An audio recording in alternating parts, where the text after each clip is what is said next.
el-Jimal, 4 kilometres of Nabataean ruins. There's prehistory here where there was the stones used for cutting flint.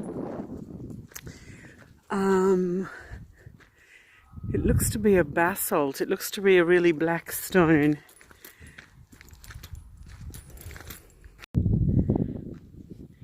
This site of el-Jimal was a Tetrarchy, so from the Roman times it was a garrison. Tetrarchy means governed by 4 people.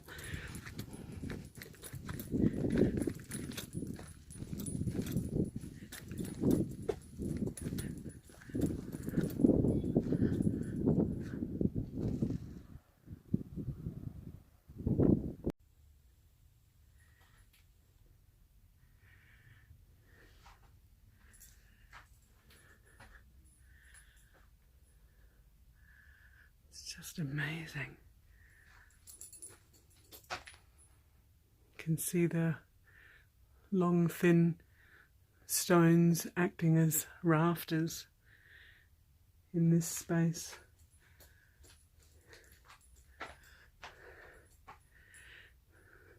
The lintel is just amazing.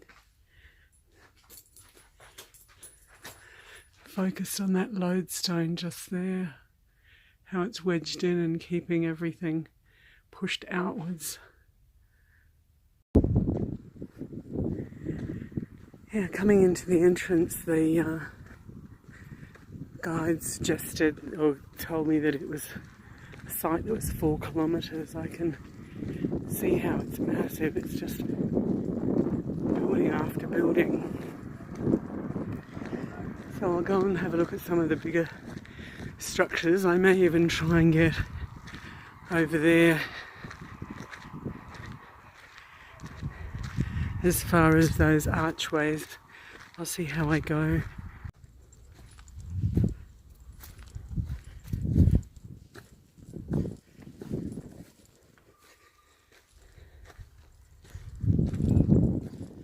So this area, all of this castle, el-Jimal, was a garrison at different times.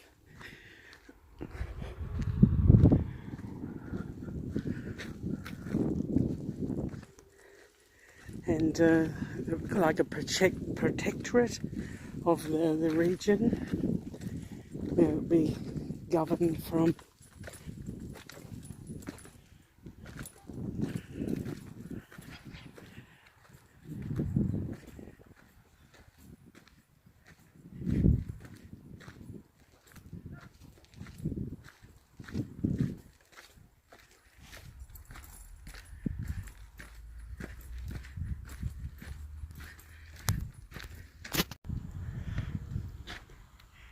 Just looking at this wall here, I'm wondering what those large stones are coming out horizontally. I wonder if they lay the foundations for the different floors, and maybe that's the way that the walls supported. Maybe wooden floors or something. The other thing, looking at this wall, just here the different ways the stone is laid in a very horizontal and then almost in a herringbone pattern. Looking at this very square looking building, the interesting thing I think is this staircase going up the side. Just the large flat pieces of stone just wedged in when the building was constructed to become the staircase. Just everywhere you look, there's just another building after building. Interesting thing I can see on this one is that window is at a really unique angle. It's not square on. So whether that was to cover enemies coming from a different direction, maybe, because when you come this way you can't see a window at all. Just walking through the different buildings, I can see as you walk over some door thresholds, this one has a kind of divot in it. I'm wondering if that has something to do with how the door was anchored into the spot. Maybe it was used as the pivot point of the door opening. So I've walked inside one of these structures, and there's, say, two of those large horizontal rocks again. Maybe that's what reinforced the wall, and maybe that ledge over there was something similar to that. Then once again you look up here and it's got the flat rocks as the actual like joists of the ceiling. You can see over here that window up there has two different pieces of rock across the top as a mantle, and the wall is so very thick. So I've just come out of that doorway, and there is that window from the other side. It's the smallest slit and it's only going in one direction. I am so pleased that I did that additional training, because literally I've just climbed over all of those broken rock, those walls and that rubble to get down here. So my ability and my agility has improved greatly. I wouldn't have been able to do that if I hadn't have spent that few months really working out towards that. There's another example of those stairs. And in this space, there's some remainders of some columns. They're not very decorative. And I can't tell whether they're tops or bottoms. They're not very ornate, so I'd say that they were the bottom of a column.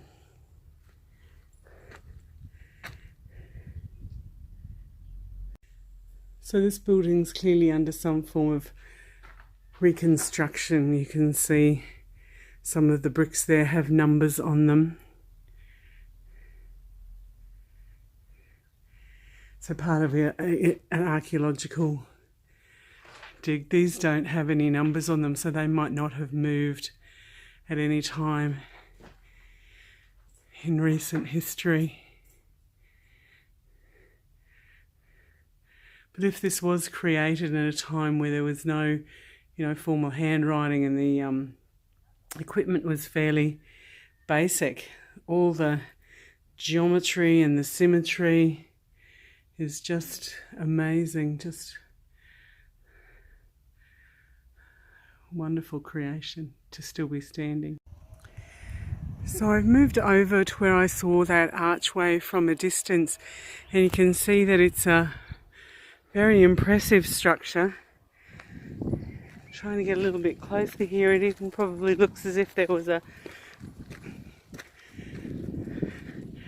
layer underneath, looking at those supporting stones, and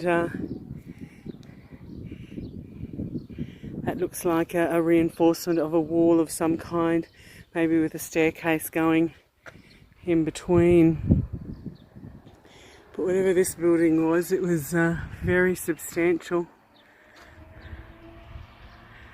There's it's been a Christian as well as an Islamic site, so there's a cross there on that stone. Maybe this was some form of a Christian site. So I've come into the space where that cross is on that archway.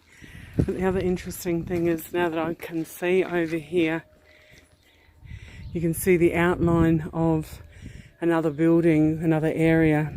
So there would have been a reinforcing area where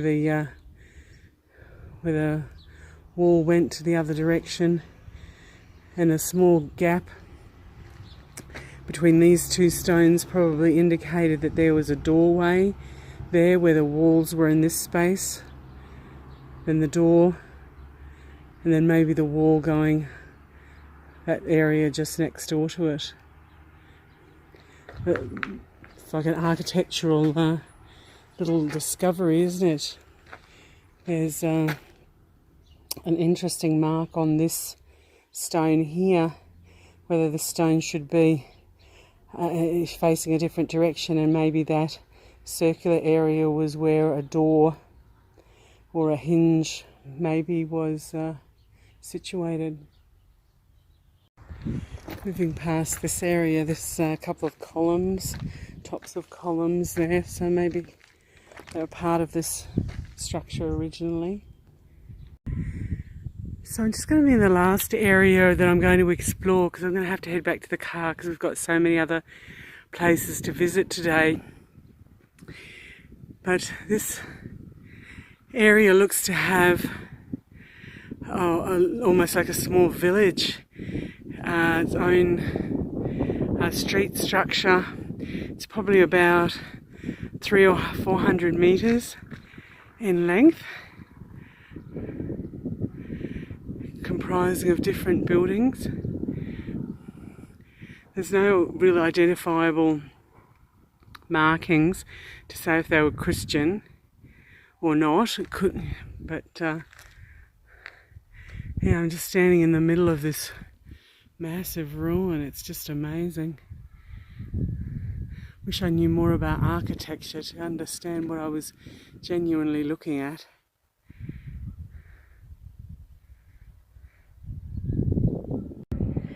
So I've moved up to a high point. So that was that last area that I looked at. And then the space that I walked over, where that little white shed is, and the building behind that is where those archways were in that cross. And then this looks to be another group of buildings. I'll go and investigate what that truck is doing over near that big ditch thing. But behind that set of ruins over there, that tall structure, there's the entrance to the gate, so I'll head back over that direction. But I'm just at the top of a hill, just looking around at this archaeological site. It just goes on forever. So in the middle of this archaeological site, there's a water dam. Clearly man-made. Very interesting. So I am trying to get to the entrance, but I keep passing all of these interesting sites. So all the reinforced wall down here looks to be interesting on top of those really solid bedrocks. So once again, maybe I should have got a guide. He'd be able to tell me what this space was for. So this space is just near the visitor centre, so clearly some of the more interesting rocks have been put in this area, or stones have been put into this area. This one with a circular carving. These ones that are round with a smooth centre. And this one here looks pretty interesting. It looks to have a reservoir at one end and then pours out using a channel coming down. The other things you can see here, these ones are carved, so these look like Roman writing.